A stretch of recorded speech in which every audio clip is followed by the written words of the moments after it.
Okay, we are getting started.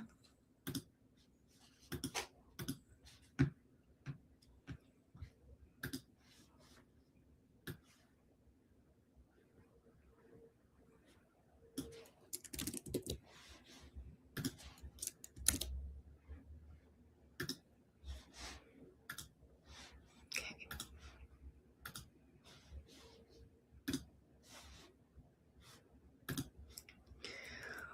Welcome. So we are talking today about a phenomenon that I think a lot of us as actors have dealt with. And that is that someone tells you you need to network, you need to build relationships, and something in your body just tightens.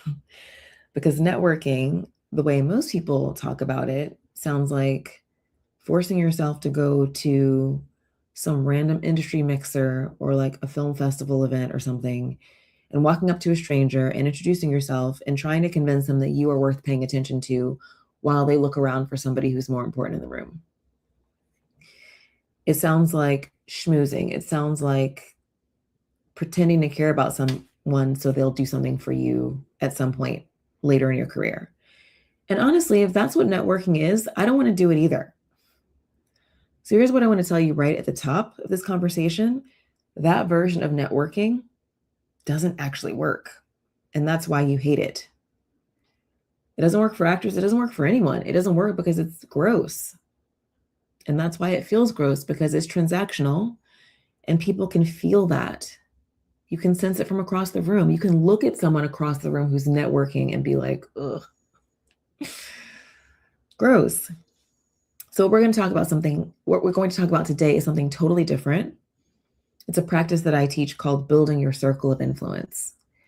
And it's rooted in something that feels nothing like networking, because it's rooted in generosity, it's rooted in service, it's rooted in genuine human connection. And it really works. So this is episode 15 of Powerhouse Conversations: why networking feels gross and what to do instead, how to build a circle of influence that actually opens doors for you. So let's get into it. So before I teach what to do instead, I want to explain why the networking advice that a lot of people give doesn't work, because there are specific reasons. And once you really understand them, you'll stop feeling guilty for hating it. And you'll stop blaming networking and start blaming the real issues. So the first reason that traditional networking fails is that it positions you as an actor as someone who needs something. That's why a lot of my clients feel like they can more easily network when they have something that they're producing, when they have something that they feel like they can offer to people. What we don't want is for every interaction to be framed as something that you're trying to get. You're trying to get a meeting, you're trying to get a referral, you're trying to get an audition, you're trying to get a connection, whatever.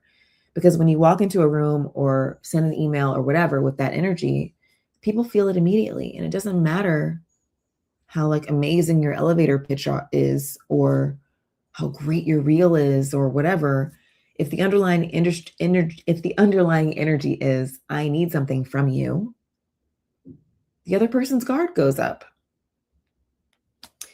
And the second reason is timing.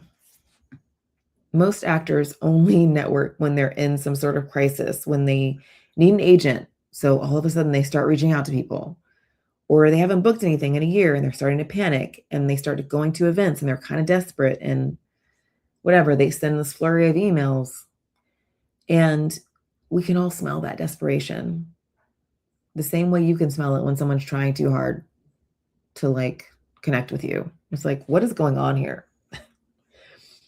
When the reach out is only coming when you need something, that means that every interaction you have is going to be colored by that need.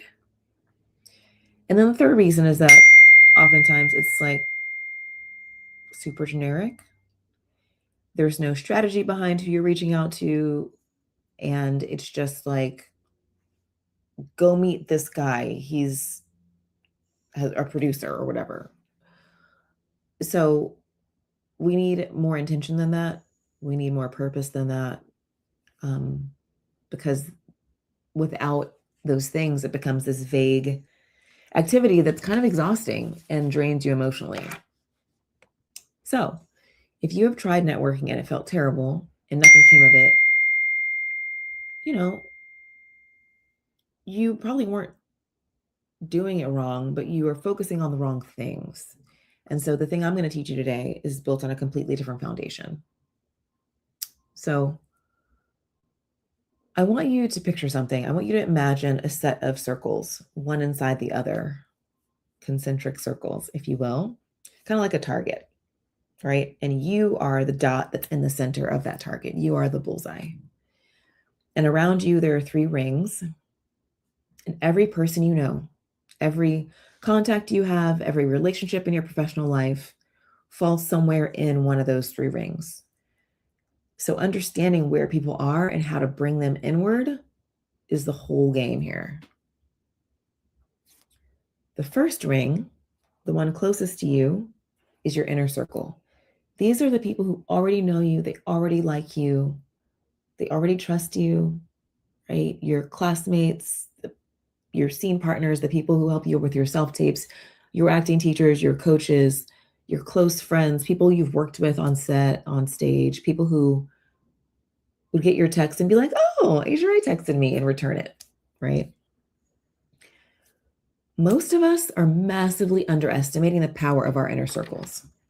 We're so busy trying to reach the casting directors that we've never met that we forget about the people who already know our work and would recommend us in a heartbeat if the opportunity came up. Your inner circle is not just your support team. I want you to start thinking of your inner circle as your first marketing team, the people who talk about you when you're not there, but only if you've stayed connected with them and they actually know what you're working on and know what you need help with. Click that. The second ring is your second circle. These are people who are kind of 1 degree removed from you. Maybe it's a casting director who's called you in before, but you don't have a real relationship with them yet.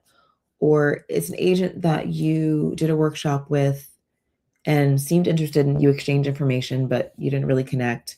Or a friend of a friend who works in development, or someone you had a genuine conversation with at an event, but didn't follow up with them, right? These are warm connections. The door is kind of like cracked open there. They know your name, or they could be reminded of it easily. And the problem is that most of us let these connections run cold. We meet someone, we have a really good interaction, but then we never reach out again until maybe we need something. And by then, that warmth is gone. And then the third ring is your third circle. These are your aspirational contacts. These are the agent that you dream of signing with. This is the casting director whose taste you deeply admire, but they've never called you in and you don't know how to contact them. This is the filmmaker whose projects you would give anything to be a part of. These people don't know you exist yet. And here is where a lot of actors make the biggest mistake. They try to leap from the center directly to the third circle. They cold email someone they've never met, and then they wonder why they don't get a response, or they DM a casting director out of nowhere. And that almost never works. The whole practice I'm going to teach you today is about one thing. It's about gradually, consistently, over time, moving people from the outer circles inward. And not through asking them for anything, but through service, through acknowledgement, through showing up. And when you do that well, that third circle person eventually becomes a second circle person, and the second circle person becomes your inner circle. And your inner circle becomes this powerful network of people who genuinely know you and respect your work and think of you when opportunities come up. That is how careers are actually built. Not through cold outreach, but through warm relationships that you cultivated with intention over time. Click that. So I want to walk you through. Oh, thank you, Paul. That's so sweet. I want to walk you through 7 kind of specific power moves.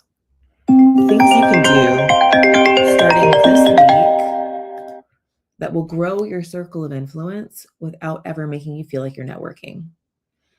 I call them power moves because they work. And every single one of them is rooted in giving, not asking for something. Okay. So power move number 1 is craft your power statement. What I call your power statement. So what is this? The first thing you need is an answer to that question that makes a lot of us freeze, which is, so what are you up to? You know, they find out you're an actor and they're like, oh my gosh, really? That's so cool. What are you up to? And you're like, nothing. Right. So most actors either completely undersell themselves. Oh, I'm just auditioning, trying to stay busy, or they go into pitch mode and sound rehearsed, and neither works because that's weird. So what I teach instead is something called a power statement, and we practice it every time we have an industry guest come into our membership. So it's really simple. It's 3 parts: who you are, what you're working on, what you're excited about. That's it. So you could say, well, right now I'm mainly focusing on TV dramas. I recently joined a coaching community where I'm building relationships with casting directors in the prestige streaming space, and I'm also developing a short film that I'm really excited about. I'm in a really busy season right now. That's it. It's not a pitch. It's not a bio. It's just a human being who is sharing what's alive for them right now. And it's specific enough that the person walks away with a clear picture of who you are and what you're about and what you're interested in. So if they hear about an opportunity in one of these things that you're talking about, it's likely that they're going to think about you. Okay. So craft yours this week. Say it out loud until it feels natural. And the next time someone asks what you're up to, you'll have something real to say instead of deflecting or feeling weird. Power move number 2 is to build your network before you need it. This one is super simple. Reach out to people in your inner circle and your second circles right now. Not when you need an audition or you need an agent or a referral. Not when you're in a crisis. Now, during a season that feels quiet, that feels like you have nothing to ask for. Invite someone to coffee with no agenda. Send a text that says, I was thinking about you. How are things going? Ask a former classmate what they're working on. Reconnect with someone who you lost touch with, who you've worked with in the past. The actors who have warm relationships when opportunities suddenly appear are not the ones who scrambled to build those at the last minute. They're the ones who built them when nothing was at stake. Clip that. Power move number 3. This is one of my favorite practices, and it works so beautifully for people in that third circle, the ones where asking for like a coffee meeting doesn't really make sense. And that's to write letters of acknowledgement. I call these love letters. Not romantic love, obviously, but just genuine appreciation for someone's work. There's a reason why this person is in your third circle. You admire their work in some way. So the formula is really simple. There are 3 parts here. First, you're going to name something specific that this person did that inspired you, not just a general, I love your work. Something specific. It's a scene that really touched you, or a choice they made, or a specific project that they created. And then you're going to say what that tells you about them as an artist or as a person, and share how it affected you personally. That's it. You're not asking for anything. You're not attaching your headshot or your reel or trying to get a meeting. You're just telling another human being, another artist, that their work mattered to you. As a potential fellow collaborator, you appreciate this. It's not a fan letter either, right? You are making it clear that you are also an artist and that you appreciate them as an artist. And so that person receives this message that's clearly genuine, that's clearly specific, that's clearly not transactional. And they remember you, not because you pitched them, but because you saw them and you saw their work. In an industry where it seems like everyone's trying to get something from you, being the person who simply acknowledges someone's work is rare and powerful. Clip that. Power move number 4 is the rolling reach out system. So this is where the practice that I'm talking about becomes a habit instead of a one-time burst of energy that you can't duplicate. So here's the system. Every week, 5 people need to hear from you. That's it. 5 people. You keep a running list. Every week you take 5 people off the list and you reach out. It could be a birthday message. It could be a congratulations on something they just booked or accomplished. This is why Google alerts on those people are really helpful. It could be, I saw your work in this and I loved it.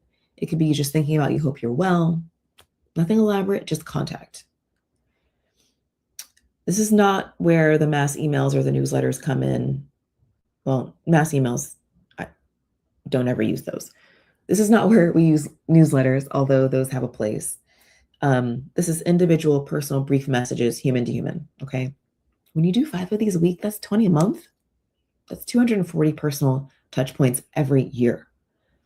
And after a year of that, your circle of influence is going to look completely different than it does right now because you stayed in genuine contact with the people who matter to you. Clip that. Power move number 5 is connect other people. And this is probably one of the fastest ways to change how people perceive you in this industry. When you see 2 people in your network who should know each other, introduce them. Send an email. Sarah, I think you need to meet James. James is a director with some exciting projects coming together. Sarah is a brilliant actress whose work I think you'd really respond to. You're both fantastic, and I think you should know each other. I'll let you two take it from here. Boom. Both people appreciate you for that. And the subconscious message you're sending to your entire network is, I am someone who gives. I'm someone who is a connector. I'm someone who's thinking about how to create value for other people, not just myself. Most actors are so focused on what they need that they never stop to ask, well, what can I contribute? And the actors who flip that and become known as connectors and givers are the ones who mysteriously seem to be in the right rooms at the right time. And it's not mysterious at all because they built that room. They created that community. Clip that. Power move number 6 is to express gratitude as a habit. Get used to just being really grateful and telling people. And don't do it with an inclusion of your headshot or whatever. Don't make it into a marketing thing. The whole point is that this is not marketing. You're going to send thank you cards after auditions, meetings, workshops, after any interaction where someone gave you their time or their attention, right?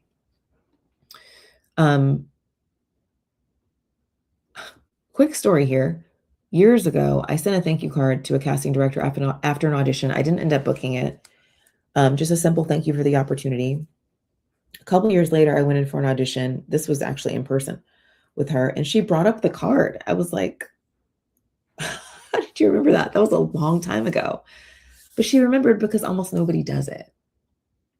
And that's probably why she kept calling me in, right?